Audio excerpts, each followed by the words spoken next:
तो प्रदेश के जनपद संभल में है और दरअसल आपको बता दें कि जिस तरह से पूरी व्यवस्थाओं का जायजा लेते हुए और पूरी व्यवस्थाओं के साथ प्रशासन है, क्योंकि यहाँ पर जिस तरह से एसआई टीम को बुलाया गया और एसआई टीम के बाद एक लेटर डीएम ने लिखा और डीएम ने लेटर लिखने के बाद आपको बता दें कि जिस तरह से यहाँ पर एक प्राचीन मंदिर जिसका नाम श्री महादेव मंदिर के नाम से है, वहाँ पर जिस तरह से काफ़ी समय से बंद था, लेकिन फिलहाल वह प्रशासन ने खुलवाया। उसके पास एक कुआं था जिसका नाम अमृत कुआं बताया जा रहा है। फिलहाल उसमें 3 मूर्तियाँ मिली हैं, जिसमें सरस्वती, लक्ष्मी और उसके बाद गणेश जी की। इसके बाद एक मंदिर जिस तरह से और हयात नगर में जिसका सरायतीन इलाके में पड़ता है, वहाँ मुस्लिम आबादी है, वहाँ भी आपको बताते चले जिसका राधा कृष्णा के नाम से वो मंदिर था। वहाँ सैनी बिरादरी के काफ़ी लोग रहते थे, जो लोग थे काफ़ी वहाँ मकान बेचकर चले गए और मुस्लिम आबादी में वो तो वहाँ भी एक कुआं निकला है। फिलहाल बताया गया कि जिस तरह से एसआई टीम और लगातार प्रशासन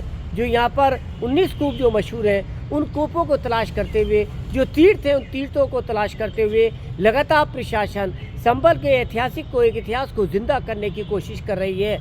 संभल के डीएम राजेंद्र पैसिया, संभल के एसपी के विश्नोई और संभल के कमिश्नर जो है वो लगातार इस कार्रवाई को करते हुए पूरी व्यवस्थित में लगे हैं। फिलहाल सीधी तस्वीर जो आप देख रहे हैं, संभल क्योंकि एक प्राचीन स्थल है, पृथ्वीराज के ज़माने से ये मशहूर था, राजधानी थी। यहाँ पर जिस तरह से कई इमारतें इस तरह से हैं जो आज भी याद रखी जाती है, चाहे फिरोजपुर का किला हो या सोधन का किला हो या इसके बाद चंदैन का मंदिर हो और पातेश्वर लाल का पालेश्वर भगवान जो मंदिर है वो हो, सादातवाड़ी का मंदिर हो। इन सारे मंदिरों को देखते हुए फिलहाल जो संभल में जो यहाँ पर जो चारों तरफ एक परिक्रमा करते हुए 24 कोसीय परिक्रमा भी संभल में होती है, उस परिक्रमा को करते हुए क्योंकि आपको एक इतिहास और बताते चले कि यहाँ पर जिस तरह से एक रुक्मणी श्री कृष्ण के साथ रुक्मणी आई थी और कदम के पेड़ के नीचे वो ठहरी थी। फिलहाल यहाँ का जो वंश गोपाल है वो मशहूर होते हुए है, जो संभल का इतिहास लगातार है। अब संभल के इतिहास को जिंदा करते हुए संभल के प्रशासन के साथ और अधिकारी भी लगे हैं, यहाँ के डीएम राजेंद्र पैसिया और उसके अलावा जो अधिकारी है जो एसडीएम वंदना मिश्रा हैं। आपको बताते चलें, चाहे वो यहाँ का कूप हो, चाहे वो तीर्थ हो या किसी तरह से और धर्मस्थल हो, उन सभी व्यवस्थाओं पर प्रशासन पूरी तरह से लगा है और प्रशासन कोशिश करता है कि जिस तरह से जो कूप है उन कूपों को भी दोबारा जीवन मिले और जल सरोवर बढ़े, जिससे कि जो जल आता था उस जल की व्यवस्था बढ़े। उन जलों के तहत यहाँ पर जिस तरह से आपको बताते चले, चाहे कोई भी कितने कूपों की बात की जाए, लेकिन जो व्यवस्था है उसको व्यवस्था को प्रशासन ये चाहता है, जो ऐतिहासिक नगरी है, जो कल की अवतार आएंगे, क्योंकि जिस तरह से यहाँ पर एचोड़ा कम्बों की बात करें या कल की अवतार के यहाँ मंदिर की बात करें, जो कल की विष्णु का मंदिर है, तो सफ़ेद घोड़े पर आएंगे और एक जिस तरह से पापियों का अंत होगा। इन सभी बातों को देखते हुए यहाँ कल की अवतार की वो भूमि है संभल, जो कि पहले से ही मशहूर है। फिलहाल अभी जिस तरह से चंद्रमुखी जो एक कूप है, अमृत कुआं, अशोक कुआं और इसके अलावा बलि कूप, धर्म कूप, ऋषि कूप,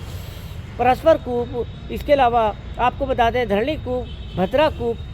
और स्वरदीप तीर्थ, चंद्रदीप तीर्थ, प्राचीन कूप में जामा मस्जिद के अलावा और आसपास जितने भी कूप हैं उन सभी को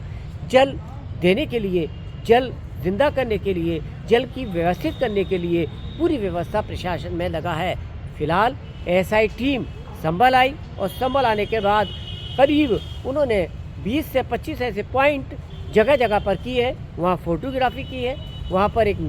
मैप बनाया है, नापतोल की है और वो सारी ले गई है। फिलहाल अब देखना है कि संभल के इस ऐतिहासिक नगरी को किस तरह से फिर जिस तरह से चाहे मथुरा हो, वृंदावन हो, जो मशहूर हस्तियाँ हैं, जो मशहूर हमारे धर्मस्थल हैं, उनकी तरह भी संभल एक प्राचीन के कल की भगवान का अवतार संभल में होगा। कल की अवतार आएंगे, सफ़ेद घोड़े पर बैठ के आएंगे, पापियों का अंत होगा और संभल के पुराणों में ये लिखा है। अब संभल में पूरी तरह से प्रशासनिक रूप के साथ साथ और ये जो अब प्राचीन मंदिर और प्राचीन जिस तरह धरोहर है उनको जिंदा करने के लिए संभल का प्रशासन लगातार कोशिश में है।